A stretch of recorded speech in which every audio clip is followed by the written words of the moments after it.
consistently articulated the position that we needed to reopen the government so then we can have a mature conversation about border security. The government, after a 35-day reckless shutdown, was reopened. A conference committee was appointed, and Democrats and Republicans have now come together on a bipartisan agreement to move us forward. The American people expect that when there is divided government, Democrats and Republicans, the left and the right, progressives and conservatives will come together to try and find common ground in the best interests of the American people. The agreement that has been reached by the conference committee represents 21st century border security, which will improve the safety and well-being of the situation along the border, including as it relates to those who are seeking asylum in the United States of America. The agreement that has been reached includes many Democratic priorities as it relates to investment in infrastructure, investment in technology, investment in additional personnel where needed. We expect that the House will vote on this legislation at some point tomorrow afternoon or thereafter. Of course, we have the funeral services for John Dingell in the morning and for Walter Jones, who has passed, the distinguished gentleman from North Carolina, in the afternoon. With that, let me yield to our Vice Chair, Katherine Clark. Thank you, Mr. Chairman, and good morning to all of you. While the President may be content holding the government hostage, Democrats are moving forward and focusing on the challenges that are on the top of the mind of American families. Democrats are focused and hard at work on our For the People agenda. Just last week, Transportation and Infrastructure Committee held a comprehensive hearing on investing in roads, bridges, mass transit, ports, airports, schools, water systems, and energy grids. Just yesterday, my colleague Rosa DeLauro introduced the Family Act, which would provide 12 weeks of family leave, protection for workers who take leave. And the Natural Resources Committee has had 3 climate change hearings just this week. One happening right now is the impact of climate on tribal communities. For the first time, Deb Haaland, a congresswoman from New Mexico, will be presenting the tribal perspective as a member of that committee. Today, House Judiciary Committee is marking up H.R. 8 and the background check bill. This has the support of 97% of Americans across political ideologies. And tomorrow, we will honor the 1-year anniversary of the mass shootings in Parkland, Florida. 14 students and 3 staff members were killed. And today, we will lose 100 Americans to gun violence, as we do each and every day in this country. A 2017 study found that 22% of gun owners who purchased a firearm in the past 2 years did so without a background check. We can do better in this country. We can address the gun violence epidemic that we have. And these are the issues that we are moving forward with as a caucus. To represent some of our new members, we are very excited to have Dean Phillips from Minnesota join the caucus today. And we are also excited that he is not still in a deep freeze in Minnesota, but is thawed out and ready to be here with us. Thank you, Dean. Good morning, everybody. I am one of 90 new members of the U.S. Congress freshman class, most of whom on both sides of the aisle ran because we think we can do better. We're appalled the lack of process and regular order. And we collectively are bringing a new spirit, we hope, to a place that could use a little bit more of it. Most of our 45-day tenure so far has been spent under a shutdown, and it bothers us deeply. In fact, on a bipartisan basis, we've had many conversations about ending these forever. We think it should be removed from the political toolbox in perpetuity. We're very like-minded in that. I also want to remind everybody that Democrats believe in border security. We also believe that it should be based on fact, driven then by a strategy and then resourced appropriately. We hope in the future that we can bring process back to a place that surely requires it. We've also, I can tell you, we're a class that has been listening for the last 2 years while campaigning and now even in Congress. And we want to bring that spirit back here, and that's what's driving our Democratic agenda, starting with H.R. 1, which we believe to be foundational, not just a statement of principle, but foundational if we hope to achieve things for this country in this wonderful House of Representatives. Ending corruption, the culture of corruption, bringing ethics back to a place that needs it, and perhaps most importantly, reforming our very broken campaign finance system. By so doing, then we can turn our attention to the most important issues facing this country, the ones that we listen to every single day. I'm so honored and grateful to be part of this class, and thank you very much. Thank you, Dean. Questions? A couple weeks ago, you told us that you thought you could get behind rebuilding some of these existing structures along the southern border. But this has 55 miles of new physical barriers in new geographic areas. Is this something you can sell to your caucus, and do you think that the majority of your caucus is going to vote yes on this? It appears to me, based on the conversation that we had today, that the overwhelming majority of the House Democratic Caucus will support this legislation that will be presented on the House floor tomorrow. Democrats control the House, Republicans control the Senate. Donald Trump is the president. This legislation is a product of trying to find common ground. We made clear from the beginning that we would not support funding for a medieval border wall that would be built from sea to shining sea. We also indicated that we were prepared to support evidence-based barriers where necessary. The conference committee has come together and concluded that it is reasonable to support 55 miles of additional barrier in a manner that is consistent with our evidence-based approach to find common ground and improve the security along our border. Are you worried about defections from the CPC and the CHC, folks who said that there shouldn't be even one penny for new barriers? Speaker Pelosi, from the very beginning, has done a tremendous job in moving the caucus forward, and in the particular instance of who she appointed to the conference committee, it reflected the wide range and diversity, both racially, ethnically, in terms of gender, region, as well as ideological diversity on the conference committee. Conference committee included everyone from one of our most conservative members, Henry Cuellar, to one of our most liberal and progressive members, Barbara Lee, and all points in between. They have put this forward to the caucus together with one unified voice. I expect that there will be strong support in all of the ideological quarters of the House Democratic Caucus with respect to this legislation. Democrats had hoped to limit the number of ICE beds, and the average daily population under this agreement would be higher than the current average daily population that's funded. You know, how do you defend that change? Is that just life in divided government? It's important to look at the totality of the agreement, and had a continuing resolution been passed before the president recklessly shut down the government on December 21st, then funding for additional barriers would have been at $1.6 billion.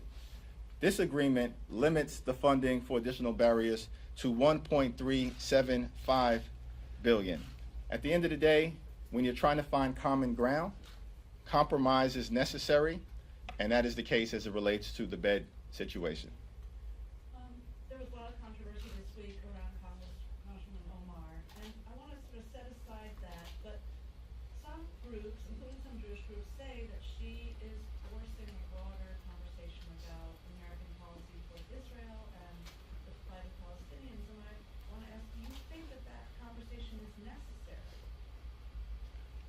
The overwhelming majority of the House Democratic Caucus is strongly pro-Israel and will continue to be so into the future. But is the conversation necessary? Conversations on foreign policy and domestic policy matters are critically important. We continue to have those conversations both at the committee level as well as the caucus level as needed. I'll take that as a no comment. Quick change of gears here. The expansion on background checks on firearms. I'm just curious. How is that going to be enforced as far as the way Democrats see it? And then two, how does that not essentially force some type of registration in the future? I believe it's 97% of the American people, including the overwhelming majority of gun owners, support the notion that we should have universal background checks. As you know, the legislation, if you look at the four corners of it, does not require registration. That explicitly is the case. This is a bill that will expand criminal background checks to close the gun show loophole and close the internet sale loophole, period, full stop. How does it get enforced though? What we've seen since 1994 is that 3 million people under our current background check system, dangerous people, have been stopped from purchasing a gun. And this bill will have the same enforcement that we have under our current system, but as the chairman said, be able to close loopholes that currently exist. That is why there is such uniform support from all sectors of the American population, because we understand the value of keeping guns out of the hands of dangerous people.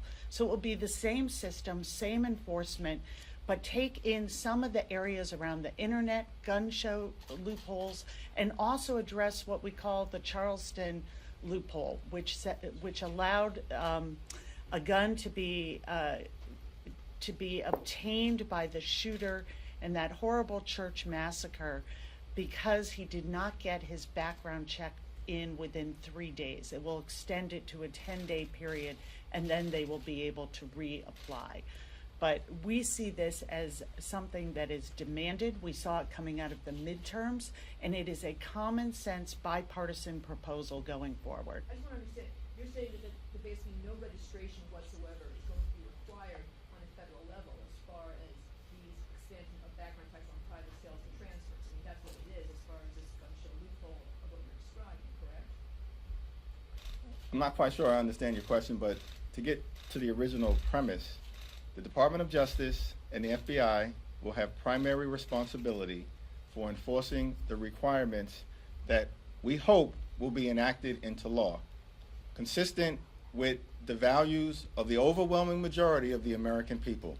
This is a discussion that we should be having in the United States Congress as it relates to the gun violence epidemic in the United States of America, particularly on the eve of the tragedy that took place in Parkland. The president shut down the government in December because he didn't get the requested $5 billion for the wall. He's ending with $1.375 billion. Do you view this as a straight up win for the Democrats and a loss for him? This is a win for the American people because they expect Democrats and Republicans to come together to solve problems. The American people do not expect that government will be recklessly shut down because of a policy dispute between the executive branch and Congress. The reckless shutdown was ended. We've now come together. Democrats and Republicans have worked out a bipartisan compromise piece of legislation. That's a good thing for the Republic. That's a good thing for our democracy. That's a good thing for the American people. But do you think he lost the battle? Mr. Jeffries, last week, some of your more progressive colleagues put forth their Green New Deal proposal, and then you saw some of your more moderate colleagues get attacked based on that proposal by Republicans and others. What's your message to your colleagues who are putting forth these very aggressive proposals that are proving to be very politically divisive? Do they need to be careful about putting their fellow Democrats in an uncomfortable place politically? Well, we embrace robust ideological discussion with respect to issues of importance to the American people. Climate change is an issue of importance to the American people. The United States military recognizes climate change as one of the top national security threats to the nation. The Green New Deal is an addition to that discussion. It's important for us to flesh out all of the ideas that have been presented. I expect that the Select Committee on Climate Change will weigh all of the alternatives that are available in terms of how we deal with climate change, and then recommend to the Energy and Commerce Committee, as well as the House Democratic Caucus, how we should move forward. Is it unhelpful to be talking about eliminating air travel and cows and things like that? I haven't actually been able to review the specifics of the resolution, and it's my understanding that there's some dispute as to what's in the resolution, what's in some background documents, and so until I get some clarity, it's best that I don't answer further. House Democrats, when you guys were in the minority, made a big stink about Republicans rushing bills to the floor. You passed a rule earlier this year to require 72 hours between filing a bill and voting on it. Yet, as we wait for the Texas agreement, it sounds like the vote will be called within 24 hours of the text being available. Can you justify that, and why not just do a short-term, another week, 2-week CR to give people time to draft the bill, read the bill before voting on it? Well, there was an agreement that was reached that we would try to find common ground in advance of February 15th. After surviving a 35-day government shutdown that put 800,000 federal workers, plus their families, plus the American people, plus the economy in harm's way, the right thing to do at this moment is to come together and consider this bipartisan agreement. The spirit of the rules are designed to make sure that all 435 members of the United States House have an opportunity to participate meaningfully in the legislative process. In the context of the conference committee, there were Republicans and Democrats represented on that conference committee, both of whom regularly reported back to our respective conferences on the progress that has been made. And we trust and expect that members are sufficiently briefed in the context of this particular narrow circumstance where we're trying to avoid another government shutdown. I would just like to add that we do not want to put process over people in such an unusual and crisis situation. We have new numbers back that 67% of federal employees affected by the shutdown either spent all or a large portion of their personal savings. I can tell you from talking to employees and families in my district, the concern, the anxiety is very real. This took an $11 billion out of our economy, $11 billion, $3 billion of which is permanently gone. We have to be able to be flexible and realize what we have here is a crisis and an emergency, and a shutdown cannot be allowed to happen again. And we are going to do everything in our power to make sure that we do not let this president hold our federal employees and economy hostage again, and that we get this compromise bill to the floor and voted on before Friday's deadline. Yeah, Cheryl, I want to come back to your question about Representative Omar, because I think the answer transcends and answers a lot of the questions asked today. I spoke with her before I issued a statement, because I think that's what we should do before condemning anybody or their perspectives or statements. And we had a frank discussion and impassioned discussion. And in my statement, I said it's time that we all start talking more and tweeting less, because whether it's the shutdown, whether it's anti-Semitism, most misunderstandings tend to happen because of a unilateral approach. And I talk about this freshman class. We are collaborators. We are collegial on both sides of the aisle. We are trying to inspire conversation, bring that back, because that is what this is supposed to be about. And that is my hope that some of the change we bring, I think it will prevent a lot of these circumstances we find ourselves in right now. That's the spirit of this party, this caucus right now, and my hope is it transcends this entire chamber. And I just want to add that I also hope that this conversation is not limited to the Democratic caucus.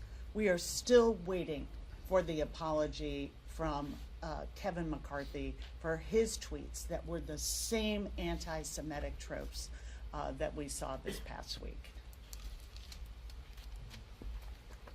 HR 1 would legally require the president and vice president to release their tax returns. Should House Speaker Pelosi be required to release her tax returns? Yes or no? Well, that's a question that I think you should direct to Speaker Pelosi. On a different topic, there's momentum building in the Senate for among Republicans to bring in some of the authority the president has on trade that's related to national security purposes. And they're debating whether they should have a approval or disapproval resolution in Congress on future measures. Would they find a partner in House Democrats? Well, the trade issue is of particular importance to many members of the House Democratic Caucus, and we believe in fair trade and in better negotiated deals that serve the best interests of the American middle class and all those who aspire to be part of it. In terms of the particular vehicle, I think we're open to discussion as it relates to what the other House of Congress does, but we'll make some decisions on our own in terms of what procedurally makes sense to accomplish the substantive objective, which is to continue consistent with our For the People agenda to stand for working families, middle class folks, senior citizens, the poor, the sick, and the afflicted. Congressman, you mentioned the Green New Deal earlier. I was wondering if you could speak a little about why you personally did not sign on to it, what your own perspective is on the resolution. Yeah, as chair of the House Democratic Caucus, my view is that when there are issues subject to robust debate within the many members of the House Democratic Caucus, that it's best that I don't weigh in until I have an opportunity to evaluate the particular legislative proposal and have a discussion with all of the interested parties. Are you hearing some early concerns from some of your colleagues who live on the border and therefore are most intimately affected by the 55 miles of barrier or fence or whatever you want to call it? They're happy to show you pictures of it and they say this is in fact a medieval wall, the thing that you had warned against.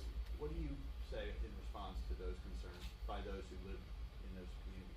Well, I'm going to defer to Catherine Clark, but I think what we have consistently opposed is the notion that we should waste $5.7 billion on a medieval border wall that's a 5th century solution to a 21st century problem.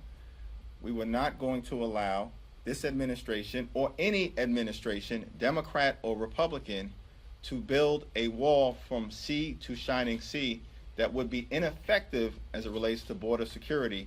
I believe that this bipartisan negotiated agreement accomplishes that objective. I can tell you what I've been hearing from the conferees is that this proposal will be 45 miles of potential new fencing and 10 miles of levees, potentially. And that the conferees are still working on the details, but it goes down to as much as mile per mile. Where is the need? Why is this needed? What is the priority for a particular fence in a particular area? The wildlife areas, other preserves, are carved out and protected. We just saw, last week indications that there was some activity at a wildlife butterfly preserve down on the Texas border. That has been protected, and that is what the conferees are pushing for. So we will continue to take the input of our tremendous members of our Congress who actually live in these border communities, live this every day. This is what their constituents experience. We want to be very clear about this has to be data driven, and it has to be what we're hearing is in the best interests of national security. So we are confident that this agreement, which is always a compromise, not something that Democrats would have written on their own, really has dealt with those essential protections and is going to be data driven in high need areas that are unaddressed at the moment. Can I follow up on this? Yep. You don't have any questions? Yeah. Okay. So, Democrats, are you guys gearing up for another fight? Because the president says he's going to take another stab at it from money in other places, maybe reprogram funding. And does this also, does this agreement set a precedent when you guys have to renegotiate after this fiscal year ends? Do you think that now the baseline is gonna be close to $1.4 billion each fiscal year for the president's wall? We don't need gamesmanship. We don't need petulance. We don't need misbehavior from this president of the United States. What we need is leadership. And at the end of the day, this has been a bipartisan negotiated agreement with Democrats and Republicans to come together to enhance our border security. Beyond that, we'll see what the president does, but I'm hopeful that he will sign this into law. What about some of the other items that might be part of this deal? Can you tell us whether back pay for federal contractors, tax extenders, any of those things might be part of this broader agreement? Well, there are some things that we were briefed on earlier today that are part of the broader agreement that I think have strong support amongst the House Democratic Caucus. In particular, an additional $500 million for Section 8 housing. Affordable housing in this country is increasingly a challenge, and we need the federal government to step up and do more. That's been negotiated and signed off on as part of this agreement. We also were briefed on the fact that there will be an additional $1 billion for the census to do the type of outreach necessary to make sure that every single person in this country is counted and participates in that constitutionally required effort. I'm sorry. I promise I'll go here and then there. Thank you. I am curious how you see sort of this prolonged fight and negotiation over the border as setting the tone for things that you and the White House have both said you want to work on, like lowering prescription drug costs and infrastructure. Do you think that the White House actually does want to work with House Democrats and good faith on these issues? It's important to take the president at his word. He came before Congress and delivered his State of the Union to the nation and said that we need to work together to drive down the high cost of prescription drugs and work on fixing our crumbling infrastructure. We believe as House Democrats that it's time to give the federal government through Medicare the ability to use its bulk price purchasing power to negotiate lower drug prices on behalf of the American people. We believe as House Democrats that it's time to invest at least $1 trillion to fix our crumbling bridges, roads, tunnels, airports, and mass transportation system in a manner that we think will create 16 million good-paying jobs over a 5-year period of time. Those two areas are potential places where we can find bipartisan agreement if we get presidential leadership. Yeah. And I remind everybody that the President of the United States ran on draining the swamp, and the first bill that we hope to entertain on our agenda is H.R. 1, which is exactly designed to do just that. So if you ask about intersections, I can assure you that there's a great deal of appetite in this caucus to work together on that. Congressman, you talked about the environmental impact of the wall, yet we hear very little about the environmental impact of the illegal immigration border crossings. I mean, the Arizona Department of Environmental Quality estimates that over 2,000 tons of trash are discarded at the Arizona border every year. And we hear very little from the caucus about the environmental impact of illegal border crossings. Can you address that? What we have here in this Homeland Security, what we're seeing from our caucus are the values of first border security and how we are going to go forward on that in a way that makes sense and uses our money as wisely as possible. Second, on how the need for broad immigration reform continues to be underscored, and how we deal with refugees coming into this country, how we keep our ports secure. These are all fundamental to the values that this caucus is working on. And at the same time, for the first time, we are putting climate change, environmental considerations, including litter, on the front burner of this caucus and of the House of Representatives. Those are the issues that we are focused on.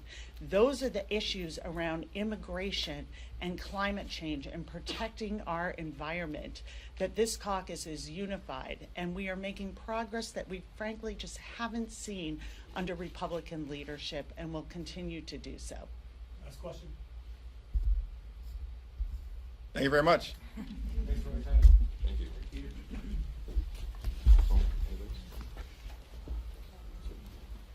Oh, it's someone.